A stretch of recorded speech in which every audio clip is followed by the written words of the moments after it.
Walking. நான் காலைல போனது வாக்கிங். தமிழ்நாட்டுல எல்லா கட்சியிலும் வாக்கிங் போயிருக்காங்க. வாக்கிங் டிஷர்ட் போட்டு வாக்கிங் போயிருக்காங்க. உதயநிதி ஸ்டாலின் அவர்கள் டிஷர்ட் போட்டு சட்டசபைக்கு போயிட்டு இருக்காரு. நான் டிஷர்ட் போட்டு வாக்கிங் தான் போனேன். ஆனா எல்லாரும் நினைச்சாங்க நான் கேம்பெயின் ஸ்டார்ட் பண்ணிட்டேன். நான் வந்து எல்லாரும் சந்திச்சுட்டு இருந்தேன். அப்புறம் ஓபன் பண்ணி பார்த்தா கேம்பெயின் ஸ்டார்ட் பண்ணிட்டேன். டிகிரி இல்லாம கேம்பெயின் சத்துவா ஸ்டார்ட் பண்ண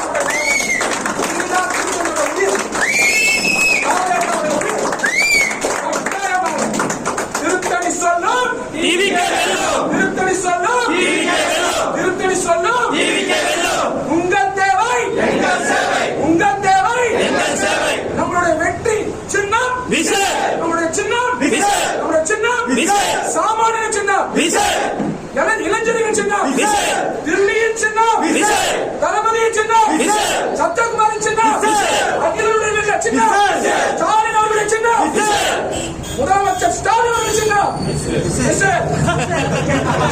உதயநிதி சின்னம். எல்லா சட்டமன்ற தேர்தலில் 2034 தொகுதியிலும் தாவேகா வென்று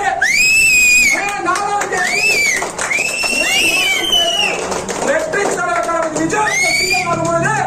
கட்டாயமாக திருத்தணி மிகப்பெரிய வாக்குல ஜெயிச்சுட்டோங்க அறிவிக்கும் போது நம்ம இங்க சேர்ந்து எல்லாரும் நாடி போவோம். கட்டாயமா ஜெயிப்போம். நன்றி.